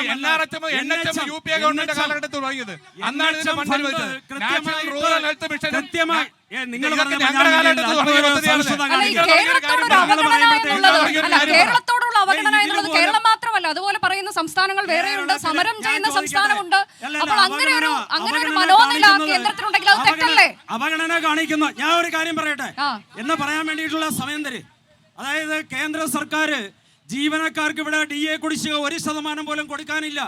കേരളത്തിലെ സർക്കാർ ജീവനക്കാർക്ക് 18% സംസ്ഥാന സർക്കാർ DA കുടിശ്ശിക കൊടുക്കാനുണ്ട്. അത് ഇവരുടെ ധൂർത്ത് കാരണമാണ്. അമ്മാവനും മരുമോനും കൂടെയൊക്കെ ധൂർത്തടിച്ചിട്ടാണ് ഇവിടെ സഹകരണ മേഖല മുഴുക്കെ ഈ നിൽക്കുന്ന പാർട്ടിയുടെ ആൾക്കാർ കൊള്ളയടിച്ചിട്ടുണ്ട്. കണ്ടല സഹകരണ ബാങ്കില് കോടി രൂപ. അപ്പോ ഈ സഹകരണ മേഖല എന്നുള്ളതും ഇവിടെ ഒരു പ്രചാരണ വിഷയമാണ് എന്ന് നമ്മൾ മനസ്സിലാക്കുന്നു. ഇന്നിപ്പോൾ പ്രധാനമന്ത്രി എത്തുമ്പോഴും ഈ വിഷയം അദ്ദേഹം ഉന്നയിക്കുന്നുണ്ടായിരുന്നു. ഞാൻ വേഗം ഒരു ഇടവേളയിലേക്ക് കൂടി പോകുന്നു, അതിനുശേഷം തിരികെ എത്തും. Welcome back 24 live election debate. ഇവിടെ രാഷ്ട്രീയം പറയാം തുടരുകയാണ്. നമ്മൾ ഇന്നുള്ളത് തിരുവനന്തപുരം മണ്ഡലത്തിലെ നെയ്യാറ്റിൻകരയിലാണ്. ഇവിടെ ചൂടേറിയ ഒരു സംവാദം പുരോഗമിക്കുന്നു. ഞാൻ ഒരിക്കൽ കൂടി വോട്ടേഴ്സിലേക്ക് പോകുന്നു. താങ്കളുടെ ചോദ്യം ആരോടാണ്? എൻ്റെ ചോദ്യം രണ്ട് പേരോടും ഉണ്ട്. ഒന്ന് BJP-കാരോടും LDF-നോടും. ഒന്നാമത്തെ ചോദ്യം, ഈ 2019 ഇപ്പോൾ മോഡീസ് ഗ്യാരണ്ടി എന്ന് പറഞ്ഞിട്ട് പ്രചണ്ഡമായ പ്രചരണം നടത്തി NDA സ്ഥാനാർത്ഥി ഇവിടെ പ്രചരണം നടത്തുന്നുണ്ട്. 2019 NDA അതിൽ BJP സഖ്യം മുന്നോട്ട് വെച്ച ഏതെങ്കിലും ഗ്യാരണ്ടി ഈ രാജ്യത്ത് കഴിഞ്ഞ 5 വർഷം കൊണ്ട് ഫുൾഫിൽ ചെയ്തിട്ടുണ്ടോ, പൂർത്തീകരിച്ചിട്ടുണ്ടോ? അത് ഉൾപ്പെടെയുള്ള പെട്രോളിന്റെ വില 50 രൂപയാക്കുമെന്ന് പറഞ്ഞു. സ്വിസ് ബാങ്കുകളിൽ ഉണ്ടായിരുന്ന നിക്ഷേപങ്ങൾ തിരിച്ചു കൊണ്ടുവന്ന് ഇന്ത്യയിലെ പാവപ്പെട്ട ജനങ്ങൾക്ക് കൊടുക്കുമെന്ന് പറഞ്ഞു. ഇവിടെ ഒരു കാര്യം മനസ്സിലാക്കണം, യുക്രൈനിലെയും ഇസ്രയേലിലെയും യുദ്ധഭൂമിയിലേക്ക് ഇവിടെ അഭ്യസ്ത വിദ്യരായിട്ടുള്ള തൊഴിലില്ലാത്തവർ ഇന്ത്യയിലെ 42% ഗ്രാജുവേറ്റ്സ് അസിം പ്രേംജി യൂണിവേഴ്സിറ്റിയുടെ കണക്ക് പ്രകാരം അവിടെ 42% ഗ്രാജുവേറ്റ്സ് ഒക്കെ തൊഴിലില്ലാത്ത അവസ്ഥയിൽ എത്തുമ്പോൾ ഇന്ത്യ മഹാരാജ്യത്തില് എന്ത് ഗ്യാരണ്ടി മോഡിക്ക് കൊടുക്കാൻ പറ്റും? എന്ത് വികസനമാണ് കഴിഞ്ഞ വർഷം നിങ്ങൾ വെച്ചത്? ഇനി രണ്ടാമത് LDF കാൻഡിഡേറ്റിന്റെ കൂടെ ഒരു ചോദ്യം കൂടെ. ഇവിടെ ആമുഖമായിട്ട് ആങ്കർ പറഞ്ഞുകൊണ്ടായി 2 പ്രാവശ്യവും LDF-ന്റെ കാൻഡിഡേറ്റ് 3ാം സ്ഥാനത്ത് പോയി. അതിന് ഉത്തരമായിട്ട് അദ്ദേഹം തന്നെ പറഞ്ഞു, ഇവിടെ ചില വോട്ടുകളൊക്കെ മാറിപ്പോയി. അത് കമ്മ്യൂണിസ്റ്റുകാരുടെ വോട്ട് എങ്ങോട്ട് മാറി? താങ്കൾ തന്നെ പറഞ്ഞതാണ് നമ്മളുടെ വോട്ടുകൾ മാറിയെന്ന്. അപ്പൊ ആ എവിടേക്ക് പോയി? രണ്ടാമത് എങ്ങോട്ട് പോയി? കേരളത്തിൽ ഭരണവിരുദ്ധ വികാരം ഉണ്ടല്ലോ. ആ വോട്ട് ആർക്കെതിരെ? കോൺഗ്രസിന് അനുകൂലമായി. പറയൂ, ഈ ചോദ്യങ്ങൾ മനസ്സിൽ വെച്ചിട്ട് ചോദ്യം UDF-ന്റെ അടുത്ത് LDF-ന്റെ അടുത്താണ്. LDF-ന്റെ സ്ഥാനാർത്ഥി മറുപടി പറയേണ്ടത്. കഴിഞ്ഞ കാലഘട്ടങ്ങളിലൊക്കെ നിങ്ങൾ പറഞ്ഞത് PDP അബ്ദുൽ നാസർ മദനി നയിക്കുന്ന PDP-യുമായി നമുക്ക് ഒരു ബന്ധവും ഇല്ലെന്നാണ് പ്രഖ്യാപിച്ചിട്ടുള്ളത്. ഇപ്പൊ ഇലക്ഷൻ എടുത്തപ്പോൾ PDP പരസ്യമായി നിങ്ങൾക്ക് പിന്തുണ പ്രഖ്യാപിച്ചു. നിങ്ങളുടെ നിലപാട് എന്താണ്? ഒന്ന് SDPI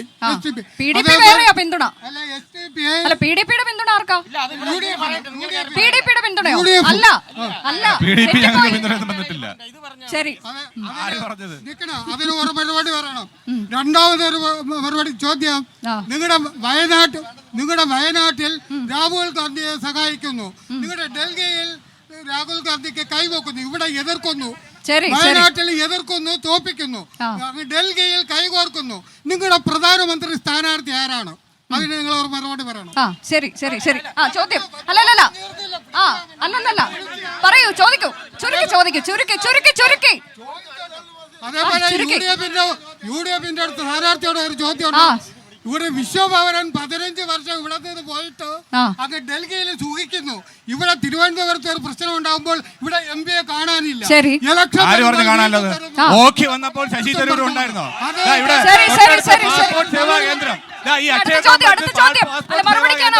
ഇതിന്റെ മുന്നിലൂടെ പോകുന്ന റോഡ്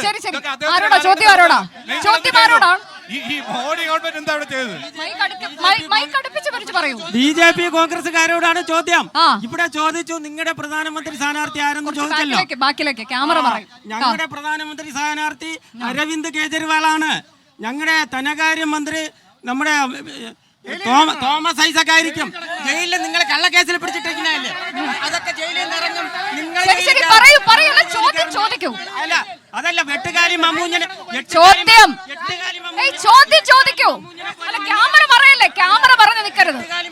പോലെ കാണുന്നതെല്ലാം കോൺഗ്രസിന്റെ ആണെന്ന് നിങ്ങളുടെ ചോദ്യം ഇതാണ്. ഇല്ല, ഈ ദിലീപിന്റെ ഒരു സിനിമയിൽ പറഞ്ഞതുപോലെ എന്നെ വിളിക്കുന്നത് ഞാൻ ദിലീപ് എന്ന് പറഞ്ഞ പോലെ നിങ്ങൾ സ്വയം വിശ്വപൗരൻ എന്ന് പറയുന്നു. ഇവിടത്തെ വിശ്വപൗരൻ, ഞങ്ങളുടെ പന്ന്യൻ വിശ്വസിക്കാൻ പറ്റുന്ന പൗരൻ. ശരി ശരി ശരി ശരി ശരി അതാണ് രാജേഷ്. ഞാനിപ്പോ ഞാൻ പറയാം. ആദ്യമായിട്ട് എന്നോട് ചോദിച്ചത് ഞാൻ അതിനൊന്നും മറുപടി പറയാം. ആദ്യം വേണ്ടത് ഇത് ജനാധിപത്യമാണ്. കൂക്കി വിളിച്ചു എന്നൊന്നും പറഞ്ഞിട്ട് ആരും വിജയിക്കാൻ പോണില്ല. ഇതൊക്കെ നാണക്കേടാ. ഇത് സാക്ഷരതയുള്ള കേരളമല്ലേ? ഡിബേറ്റായിട്ട് അംഗീകരിക്കാൻ കഴിയുന്ന ഒരു രാഷ്ട്രീയ സംസ്കാരമാണ് നമുക്ക് കേരളത്തിൽ ആവശ്യമായിട്ടുള്ളത്. ഇപ്പൊ അദ്ദേഹം ചോദിച്ചത് ഞങ്ങളുടെ പാർട്ടി പറഞ്ഞു 50 രൂപയ്ക്ക് പെട്രോൾ കൊടുക്കുമെന്ന് പറഞ്ഞു എന്നാ. 2019 പ്രകടന പത്രികയിൽ BJP അങ്ങനെ പറഞ്ഞിട്ടില്ല. 2014 പറഞ്ഞോ? കാണിക്കൂ. 2014 വാഗ്ദാനം ഉണ്ടായിരുന്നു. പ്രകടന പത്രികയിലല്ല. അല്ല ഗോപകുമാർ, അത് തെറ്റാണ്. പ്രകടന പത്രികയിലില്ല.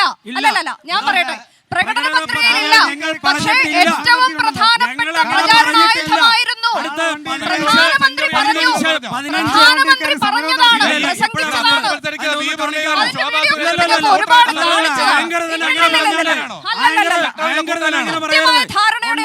ഇപ്പോൾ ലൈവല്ലേ, അതിന്റെ ഒരു വീഡിയോ ക്ലിപ്പ് കാണിച്ചതാണ്. 2014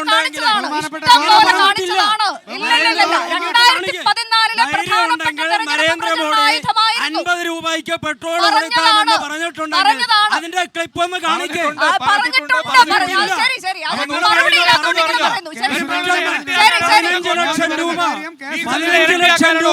15 ലക്ഷം രൂപ ഞങ്ങളുടെ പ്രകടന പത്രിക ഞങ്ങൾ പറഞ്ഞിട്ടില്ല. പറയുന്ന കാര്യങ്ങളെല്ലാം ഇല്ല എന്ന് പറഞ്ഞാൽ അതെങ്ങനെയാണ് മറുപടി ആവുക? കള്ളം പറയരുത്. നമ്മുടെ പ്രകടന പത്രിക ഞങ്ങൾ പറഞ്ഞിട്ടില്ല. പ്രകടന പത്രിക മാത്രമല്ലല്ലോ, പ്രധാനമന്ത്രിയുടെ പ്രസംഗം കേൾക്കണമുണ്ട്. ഇനിയിപ്പോ നരേന്ദ്രമോദി പ്രധാനമന്ത്രി അല്ല എന്ന് കൂടി താങ്കൾ പറയുമെന്നാണ് എന്റെ സംശയം. നരേന്ദ്രമോദി പ്രധാനമന്ത്രി അല്ല എന്ന് കൂടി താങ്കൾ പറയോ? ഇതൊക്കെ നരേന്ദ്രമോദി പ്രധാനമന്ത്രി അല്ല എന്ന് കൂടി താങ്കൾ പറയും. അദ്ദേഹത്തിന്റെ പ്രസംഗങ്ങൾ ധാരാളമുണ്ട്. 50 രൂപ പെട്രോൾ പ്രസംഗത്തിലെ ക്ലിപ്പ് ധാരാളം കാണിച്ചാണ്. എനിക്കിപ്പോ അതിന് സമയമില്ല. നിങ്ങളൊരു കാര്യം ചെയ്യേ, ഈ ചാനൽ ചർച്ചയുടെ ഇടയില് നിങ്ങളുടെ ഇതിൽ കാണും, ലൈബ്രറി കാണുമല്ലോ, അതിന് ഒരു ക്ലിപ്പ് എടുത്ത് കാണിക്കും. ഉണ്ടെങ്കിൽ ഞങ്ങൾ 24-നോട് വെല്ലുവിളിക്കുകയാണ്. നരേന്ദ്രമോദി പറഞ്ഞിട്ടുണ്ട് 50 രൂപയ്ക്ക് ഒരുപാട് പറഞ്ഞിട്ടുള്ളതുമാണ്, കാണിച്ചതുമാണ്. പക്ഷെ ഇപ്പൊ അതിന് സമയമില്ല. രാജേഷ്, പറഞ്ഞിട്ടില്ല. 50 രൂപയ്ക്ക് പെട്രോൾ കൊടുക്കാതെ ഞങ്ങൾ പറഞ്ഞിട്ടില്ല. കാലവണ്ടി, സ്കൂട്ടർ ഉന്തി. ശരി, നമ്മൾ ആ വിഷയം മാത്രമല്ല. രാജേഷ്, ശരി, രാജേഷിനോടുള്ള ചോദ്യം ഇപ്പോ ഞാനും കണ്ടതാണ്. അല്ലല്ല, ഒരു കള്ളവുമില്ല, കൃത്യമായ ബോധ്യത്തോടെയാണ്. ഇല്ല, രാജേഷിനോടുള്ള ചോദ്യം പ്ലീസ്. അല്ല, ബിജെപിയുടെ നയം ഇതാണ്. ഈ കള്ളം ഇങ്ങനെ 100 തവണ ആവർത്തിച്ച് പറഞ്ഞുകൊണ്ടേയിരിക്കും. അതുകൊണ്ട് ഈ കള്ളം ഇങ്ങനെ പറഞ്ഞുകൊണ്ടേയിരിക്കും. ശരി, അടുത്ത വിഷയം. ഈ രാജേഷ്, ഞാനിപ്പോ ഇങ്ങോട്ട് വരുമ്പോ പല പോസ്റ്ററുകളും കണ്ടതാണ്. വിശ്വപൗരനല്ല, വിശ്വസിക്കാൻ കൊള്ളാവുന്ന പൗരൻ എന്നാണ് പന്ന്യനവേന്ദ്രൻ. എന്താണ് ഉദ്ദേശിക്കുന്നത്? എന്തായിരിക്കാം? പറയാം. അത് വിശ്വപൗരൻ ശശി തരൂർ അല്ല അദ്ദേഹത്തെ വിശേഷിപ്പിച്ചുള്ളത്, അത് ഇവിടെയുള്ള ജനങ്ങളാണ്. അല്ല, അത് ബാനറിൽ ഉപയോഗിക്കുന്നുണ്ട്. പിന്നെ ഇവിടെ കോൺഗ്രസ്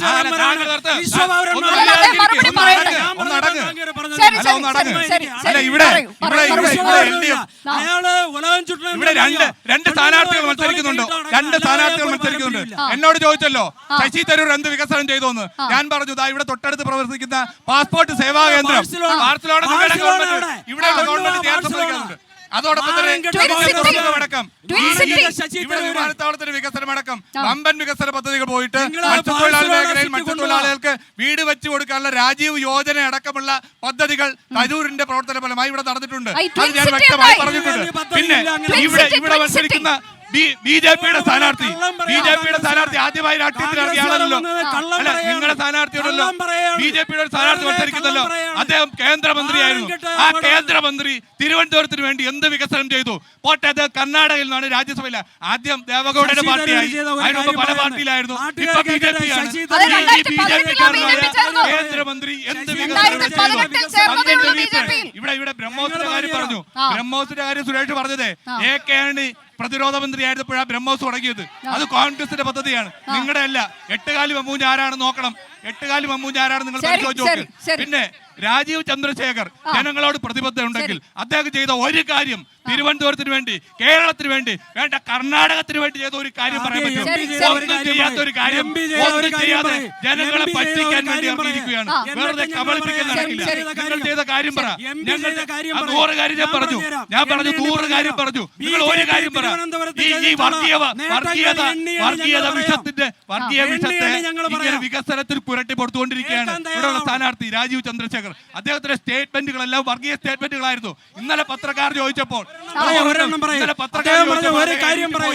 ധൈര്യം ഉണ്ടെങ്കിൽ ഒരു കാര്യം പറയും. ഇന്നലെ പത്രക്കാർ ചോദിച്ചപ്പോൾ അദ്ദേഹം അറിഞ്ഞിട്ട് പോയി. അദ്ദേഹം ഒരു പറഞ്ഞു കാര്യം പറയും. ഇവിടെയുള്ള ന്യൂനപക്ഷ വിഭാഗങ്ങളെ ഈ രാജ്യം ക്രൈസ്തവരെ കൊന്നൊടുക്കുന്ന ഇവരെ രണ്ടു കൂട്ടരും ശരി, വർഗീയത ശരി, ശരി. നടക്കുന്നത്. ഏതായാലും ഇവര് ഈ രണ്ടു തിരുവനന്തപുരത്തെ കൂട്ടരും പോരാട്ടം വളരെ കടുപ്പമുള്ളതാണ്. ഇവിടെ ഉയർന്നു വരാത്ത ഒരു വിഷയം പോലും ഇല്ല എന്ന് മനസ്സിലാക്കുന്നു. ഇപ്പോൾ ഇതാ ഏറ്റവും ഒടുവിലായി മണിപ്പൂർ പോലും ഉന്നയിക്കപ്പെടുകയാണ്. ഞാൻ വേഗം ഒരു ഇടവേളയിലേക്ക് കൂടി പോകുന്നു. ചെറിയൊരു ഇടവേളയാണ്. ഇടവേളയ്ക്ക് ശേഷം വേഗം മടങ്ങിയെത്താം. Break. Welcome back. 24 live election debate. ഇവിടെ രാഷ്ട്രീയം പറയാമെന്ന് തിരുവനന്തപുരം മണ്ഡലത്തിൽ സ്റ്റാർ മണ്ഡലമാണ്. നെയ്യാറ്റിൻകരയിൽ നിന്നുകൊണ്ടാണ് നമ്മൾ ഈ സംവാദം നയിക്കുന്നത്. ഞാൻ ഇപ്പോൾ പോകുന്നത് ശ്രീ സുരേഷ് കുമാറിലേക്കാണ്. സുരേഷ് കുമാർ, ഇപ്പോൾ നേരത്തെ പല കാര്യങ്ങൾ പറഞ്ഞു. വിശ്വസിക്കാൻ കൊള്ളാവുന്ന പൗരൻ, വിശ്വപൗരൻ എന്നൊക്കെയുള്ള കാര്യങ്ങളിലൊക്കെയുള്ള വിശദീകരണമാണ് കേട്ടത്. നേരത്തെ താങ്കൾ ഒരു കാര്യത്തിന് മറുപടി പറയാൻ കൈ ഉയർത്തുന്നത് ഞാൻ കണ്ടു. അതെന്താണ്? മറ്റൊന്നുമല്ല, ഇവിടെ ഒരു ആഡിയൻസിനിടെ ഒരു ക്വസ്റ്റ്യൻ വന്നു. ഞങ്ങൾ നടത്തിയിട്ടുള്ളൊരു വർഗീയ പ്രവർത്തനത്തെക്കുറിച്ച് പറയാമോ എന്നാണ് RSSന്റെ സംഘപരിവാരത്തിൻ്റെ ഒരു പ്രവർത്തകൻ എന്നോട് ചോദിച്ചത്. നിങ്ങളോട് ഞാനൊരു മറുചോദ്യം ചോദിക്കുന്നു. ഗ്രഹാം സ്റ്റെയിൻസിനെ അറിയാമോ? അദ്ദേഹത്തിൻ്റെ 2 പിഞ്ചു മക്കൾ ഫിലിപ്പിനെയും തിമോത്തിയെ അറിയാമോ? അവരെ ചുട്ടുകൊന്നതാണ് RSS സംഘപരിവാരം. ഈ ഒരു അല്ല തെളിഞ്ഞല്ല, അവരെ ചുട്ടുകൊന്നതാണ്. അവരെ ചുട്ടുകൊന്നതാണ്. ആ ചോദ്യം പിൻവലിക്കണം. കാരണം ഇവിടെ GST കുറിച്ച് പറഞ്ഞു. ഒരു RSSകാരനും അതിൽ ശിക്ഷിക്കപ്പെട്ടിട്ടില്ല. ഒരു RSSകാരനും അതിൽ ശിക്ഷിക്കപ്പെട്ടിട്ടില്ല. പറയാൻ അനുവദിച്ചാൽ പറയാം. ഇവിടെ കേരളത്തിൽ നടക്കുന്ന കൊലപാതകത്തെ കേരളത്തിലെ കൊലപ്പെടുത്തി ആയിരക്കണക്കിന് ആളുകൾ അവിടെ നിന്ന് പലായനം ചെയ്തു കണ്ണൂരിൽ. നിങ്ങൾ പറയുന്നു നിങ്ങൾക്ക് ഇതിൽ പങ്കില്ല എന്ന് പറയുന്നു. GST സംബന്ധിച്ച് ഇവിടെ പറഞ്ഞു. GST വിഹിതം ഈ സംസ്ഥാനത്ത് നിന്ന് പിരിച്ചുകൊണ്ടു പോകുന്ന പണം മുഖ്യമന്ത്രി പോയി സമരം ചെയ്തു. സുപ്രീം കോടതി പറഞ്ഞു ചലമ്പാതെ പൈസ കൊടുക്കാൻ പറഞ്ഞു. സുപ്രീം കോടതി പറഞ്ഞു. അങ്ങനെയാണ് പെട്രോളിന്റെ 50 രൂപ ആക്കിയിട്ടുണ്ട്. ആരെങ്കിലും പറഞ്ഞിട്ടുണ്ടോ? കെ സുരേന്ദ്രൻ നിങ്ങളുടെ സംസ്ഥാന പ്രസിഡന്റ് ആണോ? എന്റെ ഒരു ചോദ്യം ഗോപകുമാറോടാണ്. കെ സുരേന്ദ്രൻ BJPയുടെ സംസ്ഥാന പ്രസിഡന്റ് ആണോ? വയനാട് മത്സരിക്കുന്ന അദ്ദേഹം പറഞ്ഞിട്ടുണ്ട് അധികാരത്തിൽ വരികയാണെങ്കിൽ 50 രൂപ ലിറ്ററിന് 50 രൂപയ്ക്ക് പെട്രോൾ നൽകുമെന്ന്. ഇപ്പൊ 50 രൂപയ്ക്കും ഇല്ല, 100 രൂപയ്ക്കും ഇല്ല.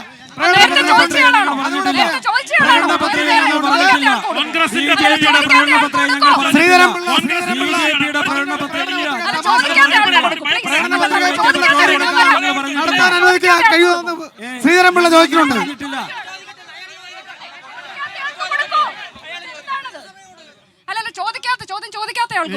കോൺഗ്രസിന്റെ ചോദ്യം, നിങ്ങൾ വിശ്വപൗരൻ എന്നൊക്കെ പറയുന്നുണ്ട്.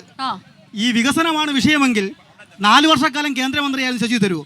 10 വർഷത്തോളം കാലം വീണ്ടും MP ആയിരുന്നു. കേന്ദ്രമന്ത്രിയായിരുന്ന കാലത്തും ഈ തിരുവനന്തപുരത്തിന് ഒന്നും ചെയ്തിട്ടില്ല. തിരിച്ച് MP ആയിരുന്ന കാലത്ത് യാതൊന്നും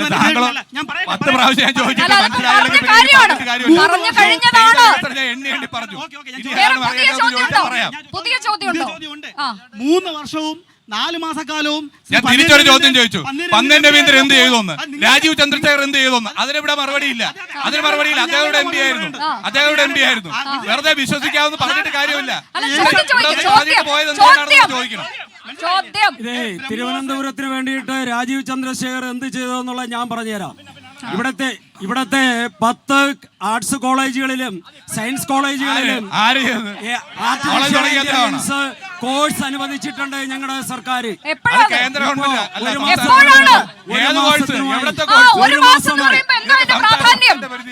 സ്ഥാനാർത്ഥിയായി വരുന്നു. അല്ലല്ല, ഈ സ്ഥാനാർത്ഥിത്വം പ്രഖ്യാപിച്ചു കഴിഞ്ഞല്ലേ? വെറും പ്രഖ്യാപനങ്ങൾ മാത്രം നടത്തി ഇലക്ഷനെ നേരിടാൻ വേണ്ടിയിട്ടുള്ള ഞങ്ങൾ വന്നതിന് ശേഷം 1 മാസം കൊണ്ട് അത്രയും ചെയ്തില്ലേ? 1 മാസം കൊണ്ട് അത്രയും ചെയ്തില്ലേ? ഞാനൊരു കാര്യം ചോദിക്കട്ടെ.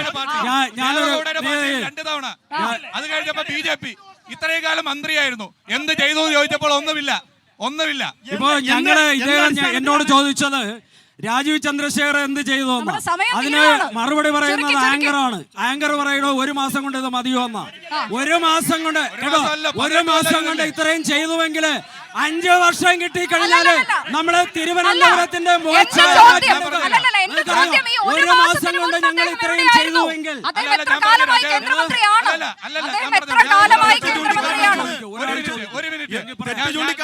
താങ്കൾക്ക് അറിയില്ലെങ്കിൽ ഞാൻ പറഞ്ഞുതരാം. രാജീവ് ചന്ദ്രശേഖർ കേന്ദ്രത്തിന് കിട്ടിയാൽ തിരുവനന്തപുരം ഇതുവരെ കാണാത്ത വികസനം എൻഡിഎയുടെ സ്ഥാനാർത്ഥി കേന്ദ്രമന്ത്രി രാജീവ് ചന്ദ്രശേഖർ ചെയ്യും. അതിന്റെ കൂവിയിട്ട് കാര്യമില്ല, കൂവിയിട്ട് കാര്യമൊന്നുമില്ല.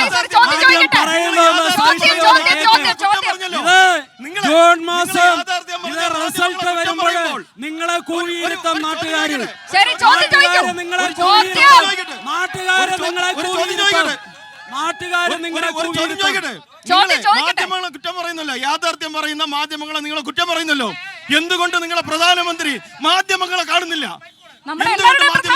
നിങ്ങളുടെ മാത്രമല്ല, നമ്മുടെയൊക്കെ പ്രധാനമന്ത്രിയാണ്. അല്ലല്ലേ, താങ്കൾ ചോദിച്ചതാണ്, നേരത്തെ ചോദിച്ചതാണ്. ശരി ശരി ശരി, ചോദ്യം. എനിക്ക് രണ്ട് ഇരുമുന്നണി ആൾക്കാരോടാണ് ചോദിക്കാനുള്ളത്. ഡൽഹിയിൽ ചെല്ലുമ്പോൾ നിങ്ങൾ രണ്ടുപേരും ഒന്നാണ്. കേരളത്തിൽ എന്തുകൊണ്ട് നിങ്ങൾക്ക് ഒന്നായിട്ട് മത്സരിച്ചുകൂടെ? എൻഡിഎ മുന്നണിയായിട്ട്. ഇപ്പൊ പറയാം, ഇവിടെ കേരളത്തിൽ തെരഞ്ഞെടുപ്പിന് ഒരു മിനിറ്റ്, ആർക്കെതിരെയാണ് മത്സരിക്കേണ്ടത്? മൂന്നാം സ്ഥാനത്ത്, പല മണ്ഡലത്തിലും മൂന്നാം സ്ഥാനത്ത്, നാലാം സ്ഥാനത്ത് പോണ ബിജെപിക്കെതിരെ. നിങ്ങളെവിടെ മൂന്നാം സ്ഥാനത്താണ്? തിരുവനന്തപുരത്ത് നിങ്ങൾ മൂന്നാം സ്ഥാനത്താണ്. തിരുവനന്തപുരത്ത് നിങ്ങൾ മൂന്നാം സ്ഥാനത്താണ്. മത്സരിക്കേണ്ടത് ബിജെപി മൂന്നാം സ്ഥാനത്ത്, തിരുവനന്തപുരത്ത് മൂന്നാം സ്ഥാനത്താണ്. ചോദിക്കാത്ത ഒരു ചോദ്യമാണ്. ഇപ്പോ ഇന്ത്യ കണ്ടതിൽ ഏറ്റവും വലിയ അഴിമതിയാണ് ഇലക്ട്രൽ ബോണ്ട്. ആ ഇലക്ട്രൽ ബോണ്ടിൽ 8600 കോടി നിങ്ങളും 1200 പരം കോടി ഇപ്പുറത്ത് നിൽക്കുന്നവരും വാങ്ങി. ഇതിനെ സംബന്ധിച്ച് നിങ്ങളുടെ അഭിപ്രായം എന്താണ്? നമ്മുടെ കേരളത്തിലല്ല, ഇന്ത്യയിൽ മൊത്തമായി പിരിച്ചതിനെ കുറിച്ച് പറഞ്ഞാൽ കേൾക്കാനുള്ള സന്മനസ്സൂടെ വേണം. കാര്യം പറയുമ്പോഴത്തേക്ക് കൂവരുത്. അതായത് ഇന്നലെ വരെ ഇന്ത്യയില് രാഷ്ട്രീയ പാർട്ടികള് അനധികൃതമായിട്ട് പണം പിരിച്ചിരുന്നു, കണക്കില്ലായിരുന്നു. ഇപ്പോൾ നിങ്ങൾ ചുമ്മാരി, നിങ്ങളൊന്ന് വെച്ചോണ്ടിരിക്കവിടെ, ചുമ്മാരി. അതായത് വ്യക്തികൾക്ക്, രാഷ്ട്രീയ പാർട്ടികൾക്ക് ഇവിടെ പണം പിരിക്കുന്നതിൽ കണക്കില്ലായിരുന്നു. ഇന്ന് ഡിജിറ്റൽ മണി വ്യക്തമായിട്ട് ഓരോ പാർട്ടിക്കും ഇന്ത്യയിൽ കിട്ടുന്ന ഫണ്ട് എത്രയാണെന്ന് ആധികാരിക രേഖകളുണ്ട്. ആധികാരിക രേഖയാണ്. അതില് സുപ്രീം കോടതി വേണ്ടി വന്നു. കണക്ക് കൃത്യമായിട്ട് സൂക്ഷിക്കാൻ അറിയുന്ന ബിജെപിക്ക് കൂടുതൽ ഫണ്ട് വരുന്നുണ്ട്, സംശയം. അതിന് കണക്കുണ്ട് വ്യക്തമായിട്ട്. ചോദിക്കാനുള്ളത്, എല്ലാത്തിനും കേരളം സുരക്ഷിതമാണ് എന്ന ബോധ്യം ഉള്ളതുകൊണ്ടും ഇവിടെ മത്സരിച്ചാൽ സുരക്ഷിതമാണ് എന്നുള്ളത് കൊണ്ടും മാത്രമാണോ രാഹുൽ ഗാന്ധി നേരെ അപ്പുറത്ത് ED എന്ന് പറയുന്ന ഒരു സാധനത്തെ കൊണ്ട് ഇനി ഈ തെരഞ്ഞെടുപ്പിൽ ഇനി ഒരാഴ്ച മാത്രമുള്ളപ്പോൾ ഇനി എത്ര പദ്ധതികൾ പ്ലാൻ ചെയ്തിട്ടുണ്ട്, ഇനി എത്ര പാർട്ടികളെ പിളർത്താൻ വേണ്ടി ഉദ്ദേശമുണ്ട് എന്നതിനെ പറ്റിയും ഈ ഗ്യാപ്പിന് കള്ളന്മാർ ആരൊക്കെ ഉണ്ടോ, അഴിമതി നടത്തിയിട്ടുണ്ടെങ്കിൽ, സഹകരണ കൊള്ള നടത്തിയിട്ടുണ്ടെങ്കിൽ അവനെ എല്ലാം അങ്ങനെയാണെങ്കിൽ ഇലക്ട്രൽ ബോണ്ടിൽ ആദ്യം നരേന്ദ്രമോദി കണക്കുണ്ട്.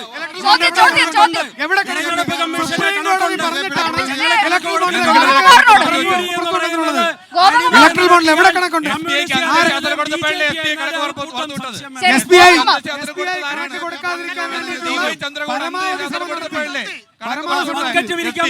നിങ്ങൾ ആരെ രാഷ്ട്രീയ തുടങ്ങാൻ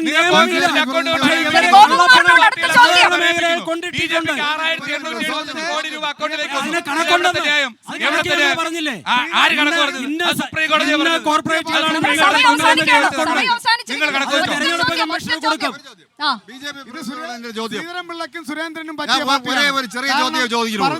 നിങ്ങൾക്ക് പറ്റിയ പാർട്ടിയല്ല, ഇത് ആണുങ്ങളെ പാർട്ടിയാ, നരേന്ദ്രമോദിയുടെ പാർട്ടിയാണ്. നിങ്ങൾക്ക് പറ്റിയ പാർട്ടി അല്ല, ആണുങ്ങളുടെ പാർട്ടിയാണ്. ഞങ്ങൾക്ക് ഒരു പ്രധാനമന്ത്രി സ്ഥാനാർത്ഥിയുണ്ട്, നിങ്ങൾക്കൊരു കാൻഡിഡേറ്റ് ഉണ്ടോ? നിങ്ങൾക്കൊരു പ്രധാനമന്ത്രി സ്ഥാനാർത്ഥിയുണ്ടോ? നിങ്ങൾക്കൊരു പ്രധാനമന്ത്രി സ്ഥാനാർത്ഥിയുണ്ടോ? രാഹുൽ ഗാന്ധിയല്ലേ നിങ്ങളുടെ പ്രധാനമന്ത്രി സ്ഥാനാർത്ഥി? തങ്ങളിലടി ഒരേ കൂട്ടരല്ലേ? കഴിഞ്ഞു. ഒരു ചോദ്യം, ഒരേ ഒരു ചോദ്യം.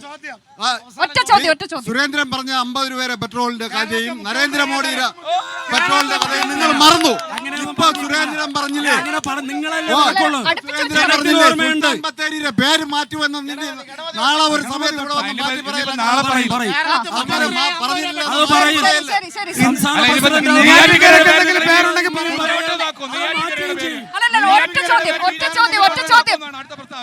ഇപ്പൊ ഇവിടെ മത്സരം സമയം അവസാനിച്ചിരിക്കുകയാണ്. പക്ഷേ കഴിഞ്ഞ ദിവസം ശശി തരൂർ പറഞ്ഞൊരു കാര്യമുണ്ട്. ഇവിടെ മത്സരം ബിജെപിയും കോൺഗ്രസും തമ്മിലാണ് മത്സരം എന്ന് അദ്ദേഹം പറഞ്ഞിട്ടുണ്ട്. അപ്പൊ അതിനോട് നിങ്ങളുടെ അതിനു മുമ്പേ ശശി തരൂർ വേറെ കാര്യം, ഇന്ത്യയിലെ ഏറ്റവും നല്ല പ്രധാനമന്ത്രി സ്ഥാനാർത്ഥി രാഹുൽ ഗാന്ധി അല്ല നരേന്ദ്രമോദിയാണെന്ന് പറഞ്ഞിട്ടുണ്ട്. അദ്ദേഹത്തിന്റെ വാക്കിന് ഞങ്ങൾ അത്ര മാത്രമേ വില കൽപ്പിക്കുന്നുള്ളൂ. ഇവിടെ 26-ാം തീയതി നടക്കുന്ന തെരഞ്ഞെടുപ്പിൽ ജൂൺ 4-ൽ വരുന്ന റിസൾട്ടില് പൊന്നരിവാളും തങ്കക്കതിരി മലയാളത്തിൽ പന്നിന്റെ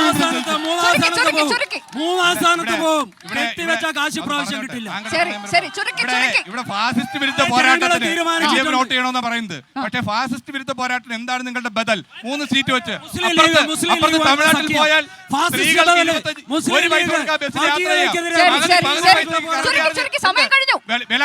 വിലക്കയറ്റമില്ലാത്ത സംസ്ഥാനം കർണാടക. അതാണ് ആ ബദൽ. അവിടെ കർണാടകയും തമിഴ്നാടും അവതരിപ്പിക്കുമ്പോൾ കേരളത്തിൽ എത്രയാ നരേന്ദ്രമോദി?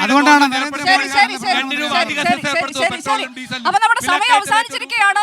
ഇന്നിപ്പോൾ ഈ തിരുവനന്തപുരം മണ്ഡലത്തിലെ ഈ സംവാദം കണ്ടപ്പോൾ തന്നെ പ്രേക്ഷകർക്ക് ബോധ്യപ്പെട്ട് കാണും എന്തെല്ലാം വിഷയങ്ങളാണ് ഇവിടെ. ഏറ്റവും ഒടുവിലായി സുൽത്താൻ ബത്തേരിയുടെ പേരുമാറ്റം ഉൾപ്പെടെയുള്ള കാര്യങ്ങൾ, മണിപ്പൂരുണ്ട്, പെട്രോൾ ഉണ്ട്, അങ്ങനെ ഒട്ടേറെ വിഷയങ്ങൾ. അതായത് എല്ലാ വിഷയങ്ങളും മാസപ്പടി, സിദ്ധാർത്ഥന്റെ മരണം, ഇതെല്ലാം ഇവിടെ ചർച്ചാ വിഷയമാണ്. ഏതായാലും ആരാകും ഇവിടെ വിജയിയായി വരിക അതറിയാൻ നമ്മൾ ഏതാനും മാസങ്ങൾ കാത്തിരിക്കേണ്ടതുണ്ട്. നമ്മളുടെ സംവാദം അവസാനിക്കുകയാണ്. ഏപ്രിൽ 27-ന് കാസർഗോട്ട് നിന്ന് തുടങ്ങിയ നമ്മളുടെ ഇലക്ഷൻ സംവാദ പരിപാടി, ഇവിടെ രാഷ്ട്രീയം പറയാം എന്നുള്ള പരിപാടി 20 മണ്ഡലങ്ങൾ പിന്നിട്ട് ഇന്ന് തിരുവനന്തപുരത്ത് അവസാനിക്കുകയാണ്. നമ്മളോട് സഹകരിച്ച എല്ലാവർക്കും നന്ദി. Thank you.